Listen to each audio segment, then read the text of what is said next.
Former Australian Prime Ministers cost the taxpayer over $1.6 million in 2022, which is the most recent financial records we have. That's not including Scott Morrison, and it's not including the 3 different aids that each of these people get. It's just money that these 6 parasites have spent, and we're going to do a video talking about it, because I'm a little bit enraged. Now, I've got an awesome little graph here, which I'll blink in front of me at the moment, and we'll skip to for you to have a look at properly in a second, but before we get into the actual details and the nitty-gritty of the Prime Ministers and what it is that they're claiming for expenses and stuff, I just want to provide some context, just a smidge of, understanding, because we do have a very good social safety net here in Australia. We are rich with resources. We're a very wealthy country, for lack of a better term. And I want you to understand the scope of what it is these people are claiming and how everyday Australians live, so that you can see these people are living in luxury and we're paying for it. So with that in mind, I did a little bit of Googling, and the minimum wage in Australia is $23.23 per hour, okay? So I know if you're one of my American subscribers, you're probably balking a bit at that, going, holy fucking shit, but you got to think about the exchange rate as well, you know? That's not 23 USD, that's 23 AUD, and so it brings, it is still a very good minimum wage, and you could only be so lucky. Absolutely, I'm not disputing that. However, per week that equates to about $882, which is about $46,000 over the year. All right, so everyday Australians who are making ends meet, working on minimum wage, spend about or get about $46,000 for their work. Okay, so they work hard and they get about $46,000 for it. If they're working on minimum wage. So that number is one number that we're comparing to each of these individuals, the $46,000 number, because that is what people who are working on minimum wage roughly get per year. Another number I want you to think of. I know I've mentioned the social safety net, and I know I've spoken about the fact that we have it pretty good here in Australia. But if you're on the dole, or if you're on support, if you're a pensioner, single parents on the single parent payment schemes, and students who are getting paid to go to university, pensioners like old people who have paid tax all their life and deserve to retire even if they haven't built themselves a nest egg, all of these people, Centrelink recipients, get $802.50 per fortnight. So the minimum wage, they get about half of that, which means they get, and I'm being generous here because it's just a smidge under, but I couldn't be bothered giving you exact figures or doing the math for exact figures.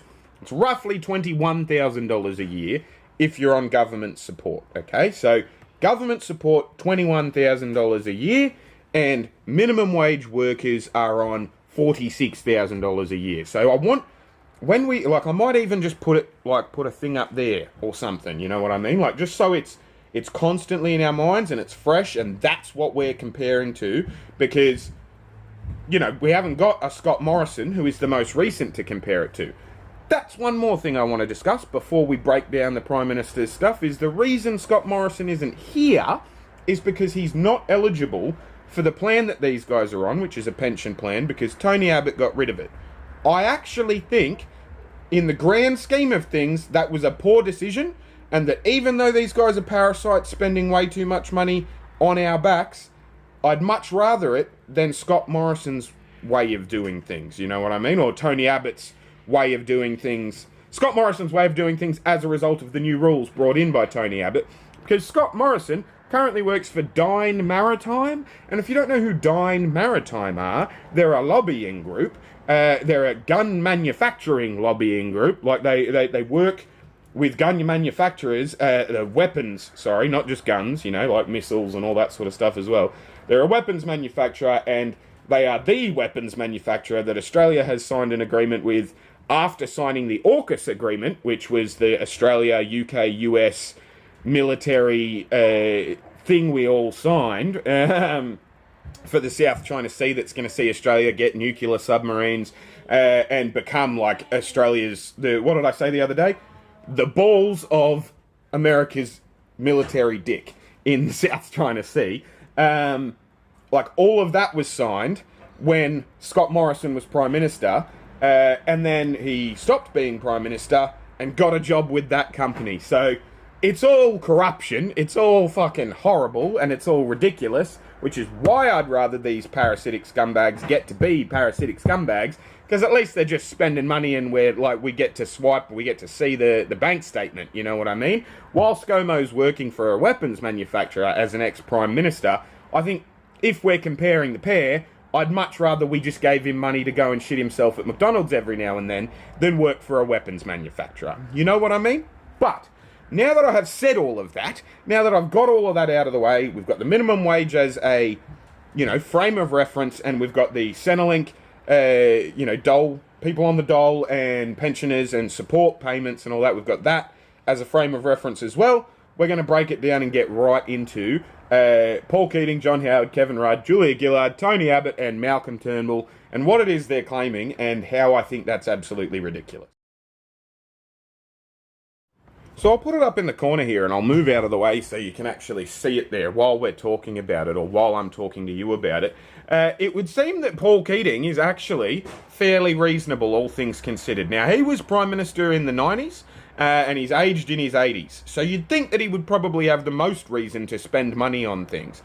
But he hasn't, He spent $176,666 for the year of 2022, which is still way above the average income, way above. They're just up there, you can see it.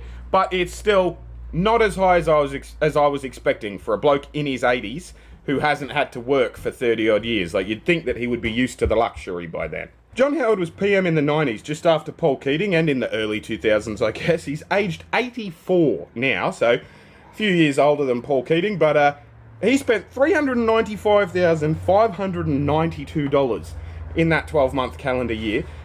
That's nearly 400 grand. What could that man possibly be spending that money on? How are we justifying it? I don't know, but he's also got an executive assistant and 2 aides. So you'd have to think he's spending over $1 million if you're including those 3 aides as well, which is crazy to me. Kevin Rudd and Julia Gillard were both Prime Minister in the early 2000s and are aged 66 and 62 respectively. And I was actually surprised that Gillard spends as few dollars as she does comparatively to everyone else. $113,329 she spent, from us. That was the money that she claimed from us in 2022. But both she and Kevin Rudd live overseas. And so if you look at the breakdown there of everything, the office facilities, the cost of office facilities, apparently, according to the data, is the majority of Julia Gillard's expenses. And if, I think that's genuine. I think that's fair enough. I'm okay with paying those expenses, you know what I mean? Comparatively to John Howard, who's, which he's charging us $1,200 for family travel, he's bringing his kids along somewhere and we're paying for that. That's ridiculous, you know what I mean? Where am I at? Tony Abbott, he was $348,261. Again, one calendar year. Compared to these two things, compared to minimum wage at $46,000 and Centrelink at $21,000, we're paying for all of this, and we're not actually getting anything back other than some advocacy role or just talking head figure. They're not even still currently politicians. One that really gets me is Malcolm Turnbull, right? Because prior to him going into politics, he was already a wealthy individual. He was already a rich man. He's a merchant banker.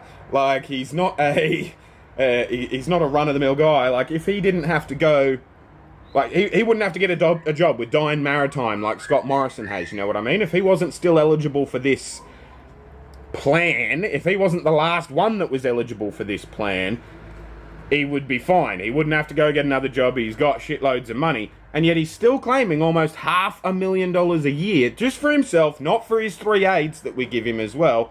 Just for himself, $410,689 for the year of 2022. Now, it says here that his office facilities cost him $360,000 and that was the, bulk of it, and that international travel was $21,000. And there could be an argument that you could say for any of these people, the international travel, that they are operating as, mouthpieces of the country, ambassadors for the country as former prime ministers. And you could make that argument. Out of these people, though, I'd much prefer Paul Keating out of any of them, and that's just personal preference, and he hasn't spent $1 on it. Not a single dollar, and we're paying $21,000. just sit with me and do a thought experiment, right? If you're a politician or if you're anyone from some other country and you're meeting an Australian politician, a former leader of Australia, who are you going to want to sit down and have a beer with? Malcolm Turnbull or Paul Keating? Because I know that the answer that I have, I don't even have to think about it, right? Anyway, I thought this was super interesting, and I think the fact that ScoMo's not on the list, Scott Morrison is not on the list, probably says more than I'm letting on, you know? The fact that he works for a weapons manufacturer who he actually got a big deal for is not spoken about enough. Maybe I'll do a whole video just on that, you know? Let me know if you want in the comments section below, and I'll give you 5 or 10 seconds when I'm finished talking just on the graph. You know, I'll leave it there before I move on to the next thing for you so you can look at it and break it down yourself if you want. But I just thought, like, that's ridiculous. Like, I can't be the only one that looks at that and goes, how are we okay with paying Barbara down the street that worked her whole life for minimum wage and is now, you know, she's on a pension, and she's just getting by with her groceries in a rent-assisted apartment, you know, rent-controlled apartment, whatever, you know what I mean? Like, how are we okay with giving her only $21,000 a year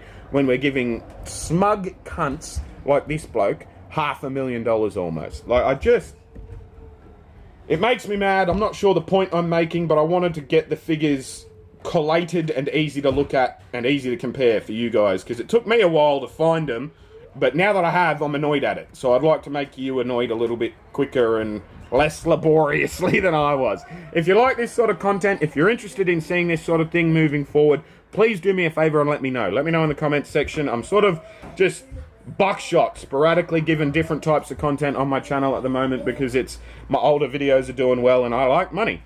Speaking of money, turning some of yours into mine on a monthly basis would be ideal. I would like to do this full time. I would like to not have to claim government support through Centrelink myself as a single parent. I'd love to be able to say, yeah, YouTube pays my bills. Obviously, if you don't have the means, you don't have to join my Patreon or join the channel. I'll never make any videos that I only give to those people. Every video I ever upload, you're going to see for free no matter what. And I truly appreciate the fact that you watch it, because no matter who you are, if you're up to this point and you've watched this video, you've probably already seen 3 adverts, which means I'm getting some money because of you anyway. It might not be your money, it's Google's money, but they're deciding what to do with it based on what you decide to do with your eyeballs. So poke around the channel, hit the like button on every video you watch for me, leave some dumb comments, like even if you don't have anything to say, just write commenting for the algorithm. That helps me out. Anyway, rage at some clouds with me today, guys, because I think this is far too much money to be spending on one person. $410,000, like, that's not a worthwhile investment for the Australian people for Malcolm Turnbull, and $176,000 to Paul Keating. Like, maybe that is, but it's probably not. And yeah, as I said, I'll leave you with the graph, and you can sort of study it for yourself and have a look into it yourself. But failing that, I'll see you when I look at you. You'll see me when you look at me. Thanks so much for watching.